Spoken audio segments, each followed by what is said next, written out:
এই আমার ঘর, এই আমার বাসার ঘর। এটি আমরা সারা জীবন এখানে আমরা সংসার করব, সারাটা জীবন থাকবো। তবে আমার মনে হয় কি, বাসর ঘরটা একটু সাজানো গোছানো হলে ভালো হতো। হঠাৎ করে তো কাউকে বলা নেই, কওয়া নেই। আর আমার তো বাসায় কেউ নেই, সেই কারণে এটা হয়েছে। পরে করে দিব। এখন তুমি একটু পুরোপুরি রিল্যাক্স নাও, মানে একটু ইজি হয়ে যাও। ইজি তো হবই, যেহেতু আমার রুম। এই রুমে এখন কে আসবে? তবে অনেক গরম লাগছে, তাই এসি লাগিয়ে নিলে ভালো হবে। এসিটা মিস্ত্রিকে বলেছি, কালকে ঠিক করে যাবে। আচ্ছা, আজকে তো আমাদের বাসর ঘর। এ, আমরা সারা রাত তোমাকে শুধু আদর করব, জানো? আমার যে কত আশা ছিল তোমার মতো একটা বউ পাবো, তাকে নিয়ে সারা রাত সারাক্ষণ কথা বলবো, আদর করব, সেটি আমার কপালে এসেছে। কিন্তু দুঃখের বিষয় কি, বয়স হয়েছে তো একটু নিজের কাছে খারাপ লাগে। তাতে তুমি কিছু মনে করো না, সব ঠিক হয়ে যাবে। আরে না, কি মনে করবে? কিছু মনে করলে কি আর তোমার ঘরে বউ হয়ে আসি? আমি তো জানি তুমি সারা জীবন বিদেশ করতে করতে তোমার বয়স পার করে ফেলেছো। ঠিক ঠিক বলেছো। কি আর করার, আমারও কপালে ছিল বয়স্ক জামাই, তোমার কপালে ছিল ইয়াং বউ। হয়েছে, শেষ। এটা নিয়ে এত ভাবাভাবির কিচ্ছু নেই, ভাবলে অযথা সময়টাই নষ্ট হবে। হ্যাঁ, সময়টা নষ্ট না করি, চলো আজকে আমাদের সোহাগ রাতটা মানিয়ে ফেলি। এখন এত পাগল হচ্ছ কেন? তোমার ঘরে তো চলেই আসছি, এখন এখানেই থাকবো, এখান থেকে কোথাও যাব না। সময় নিয়ে করতে পারবা, এত তাড়াহুড়ার কি আছে? ও, আর তাছাড়া মশাই, বাসর ঘর যত রিল্যাক্সে করবা ততই শান্তি পাবা। যার ঘরে এত সুন্দরী বউ আছে সে কি এত এত সবর করতে পারবে? আমার তো ততটা সবর নেই। আমার শুধু শুধু আদর করার ইচ্ছে। এটা তো আর ফুরিয়ে যাওয়ার জিনিস না যে তর সইছে না। যত রেখে রেখে খাবা ততই উন্নতি হবে।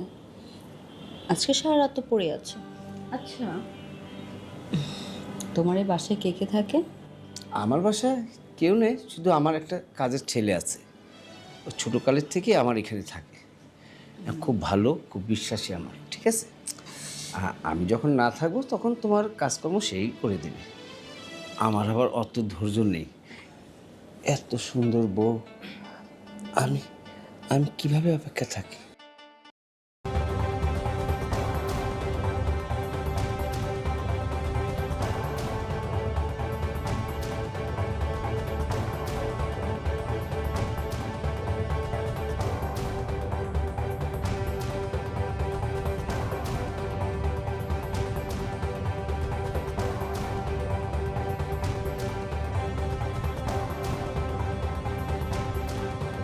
স্যার আসবো?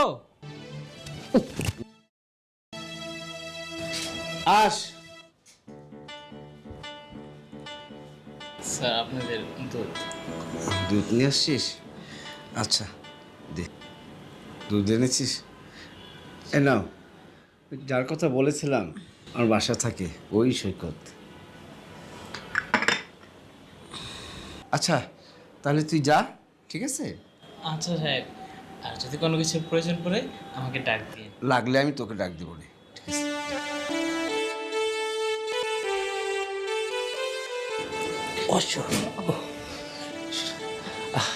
উঠে গিয়েছিল, ও এসে পড়লো, আবার কেমন দেবে, যাকে সেটা। চলো, আজকাল লেট করবো না। আমার শরীরে সমস্ত শরীর টকবক টকবক টকবক করছে, মনে চাচ্ছে। আরও করবে টকবক টকবক। তাই আগে এনার্জিটা বাড়িয়ে নাও। এই নাও গরম গরম দুধ, এটা খেলে আজকের এই বাসরাতটা আরও মধুময় হয়ে যাবে, পুরো এনার্জি বেড়ে যাবে। হ্যাঁ, এনার্জি তো অনেক, খেতে হবে।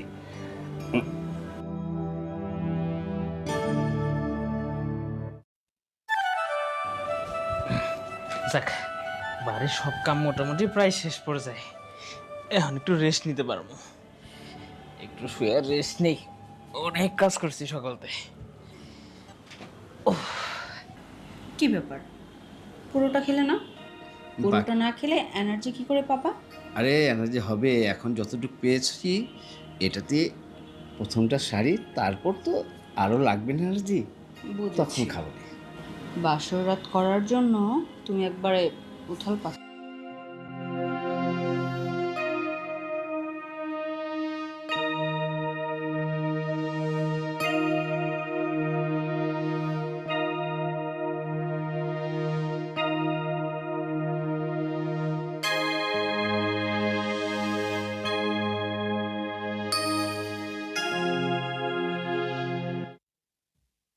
কই গো, তাড়াতাড়ি করো, আমার তো অফিসের টাইম হয়ে গেল।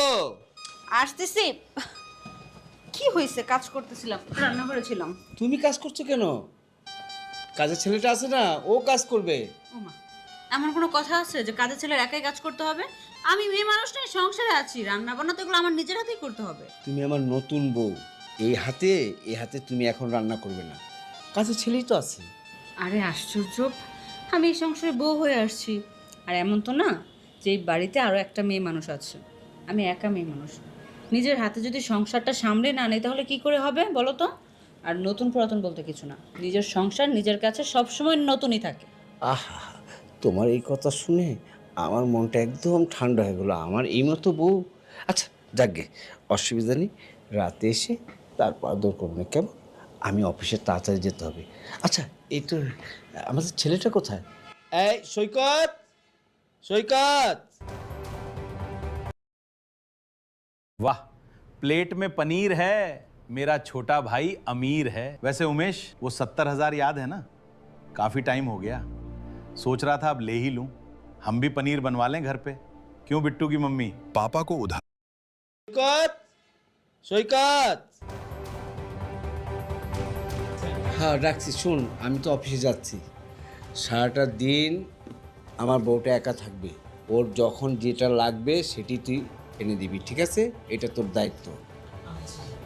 আমার নতুন বউ, ওর যাতে কোনো কিছুর কষ্ট না হয়, কথাটা মনে রাখিস। আর তোমাকেও বললাম, তোমার যখনই যেটা লাগবে তুমি ওকে বলবে। আচ্ছা ঠিক আছে, ঠিক আছে? তুমি চিন্তা না করে এখন অফিসে যাও। আচ্ছা দুপুরে কি খাবেন? বলছি, আগে তোমার স্যারকে বিদায় দিই। আচ্ছা ঠিক আছে। আচ্ছা তাহলে আমি তাহলে উঠি। হ্যাঁ, তাহলে আমি বাড়ির কাজ করি। আচ্ছা যা। আচ্ছা একটু আদর করে দিই। আচ্ছা তাহলে আমি যাই। ঠিক আছে। শোনো, কি হলো? আজকে চিন্তা করলাম যাব না, বাইরে অনেক বৃষ্টি হচ্ছে, অফিসে যাই কি করব, এত সুন্দর বউটাকে ফেলে কিভাবে যাই? আরে এগুলো কি বলতেছো? অফিসে যাবা মানে যাবা না মানে? দেখো, মাত্র আমাদের বিয়ের একদিন মানে পেরিয়ে দুদিনে পাড়া দিয়েছি। তুমি যদি এখন অফিসে না যাও তাহলে অফিসের সকলেই বলবে এই যে বিয়ে করতে না করতে বউ পাগল হয়ে গিয়েছে, সারাদিন বউর আঁচলের নিচে ঢুকে বসে থাকে। এগুলো শুনতে আমার ভালো লাগবে। আর তাছাড়া আমি চাই আমার স্বামী সবসময় কামের দিকে ফোকাস করুক, কাজ শেষে তো ঘরে আসবাই, তখন না হয় আদর করবা। আজকে অফিসে যেতেই হবে, যাও যাও যাও, দেরি হয়ে যাচ্ছে তো। আচ্ছা ঠিক আছে, তোমার কথার যুক্তি আছে, তাহলে আমি যাই। হ্যাঁ ঠিক আছে, যেতে মন চায় না, তবু যেতে হবে। ঠিক আছে, টাটা টাটা। যাও না, লেট হয়ে যাবে, তাড়াতাড়ি অফিসে পৌঁছে ফোন দিস। ভুলে যাবো।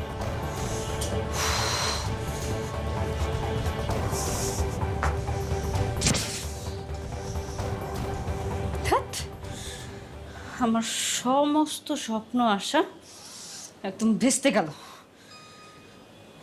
কত কিছু চিন্তা করেছিলাম, বিয়ে হবে, প্রথম বাসর রাতে অনেক অনেক রোমাঞ্চ করবে স্বামী, কিন্তু যে স্বামী পেয়েছি কিচ্ছু পারে না। কিভাবে পারবে?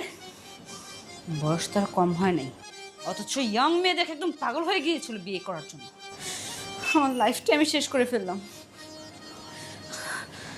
প্রথম রাতে যেহেতু এই অবস্থা, আমার সারাটা জীবন শেষ। আমি এখন কি করব? আমার এই রূপ যৌবন, আমার শারীরিক চাহিদা কাকে দিয়ে মেটাবো? কি করে এখন আমি আমার এই শরীরের ক্ষুধা নিবারণ করব? উফ, আমি কিচ্ছু বুঝতেছি না।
ওঠ।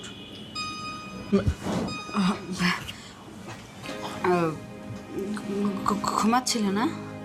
জি ম্যাডাম, আপনার কি কোনো কিছু প্রয়োজন হঠাৎ আমার রুমে? ডিস্টার্ব করলাম নাকি এসে? না ম্যাডাম, ডিস্টার্ব না, হঠাৎ আমার রুমে তো এই জন্য আর কি। আপনার কি কোনো কিছু প্রয়োজন? তুমি কিন্তু খুব স্মার্ট, কি সুন্দর শুদ্ধ ভাষায় কথা বলো। তুমি যে কেন এই মানুষের বাসায় কাজ করো আমি সেটা বুঝি না। চাইলে ম্যাডাম। কিন্তু এর চেয়ে ভালো কিছু করতে পারো। কি যে কন্যা, এই শুদ্ধ ভাষা শিখছি এই সাহেবের বাসায় থাইকা। এই ছোট থাকতে সাহেব আমার এই বাড়িতে আনছে। আচ্ছা, তুমি এখানে কতদিন ধরে আছো? মেলা দিন হয়েছে, প্রায় 8-9 বছর তো হইবই। বুঝতে পারছি। তোমার ফ্যামিলিতে কে কে থাকে? ফ্যামিলিতে এখন বর্তমানে শুধু আম্মাই আছে একলা। আর আম্মারে দেখাশোনা করার জন্যই তো একটা লোক রাখা লাগছে বাড়িতে। এই কারণেই তো আমি শহরে কাজ করি। এত টাকা পয়সা আম্মুর পিছনে খরচ চাইতেছে, এই টাকা পয়সা তো বাড়ি থেকে তো আর এত টাকা পয়সা কামানো সম্ভব না। আমি শহরে কাজ করা মানুষের বাড়িতে বাড়িতে। আফসোস, আমি শুনলাম তোমার স্যারের কাছ থেকে তোমার মা নাকি অনেক অসুস্থ, তার ট্রিটমেন্ট করার জন্য প্রতি মাসে তোমার হিউজ পরিমাণ টাকা লাগে, আর সেগুলো নাকি তোমার স্যারই তোমাকে দেয়। জি ম্যাডাম। দেখো, যখন যেভাবে খুশি সেইভাবে চলেছে, যা ইচ্ছা তা করেছে, যাকে যত টাকা খুশি মনে চায় তত টাকাই দিয়েছে। কিন্তু এখন তো আমি তার স্ত্রী, এই সংসারে যেহেতু একবার আমার পা পড়েছে, আমার পারমিশন ছাড়া তো কিচ্ছু করতে পারবে না।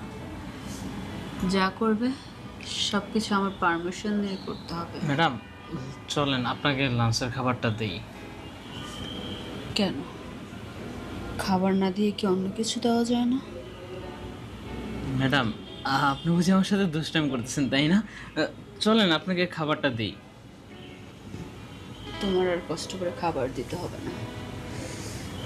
তুমি ম্যাডাম। না হয় আজকের মতো আমাকেই খেয়ে নাও।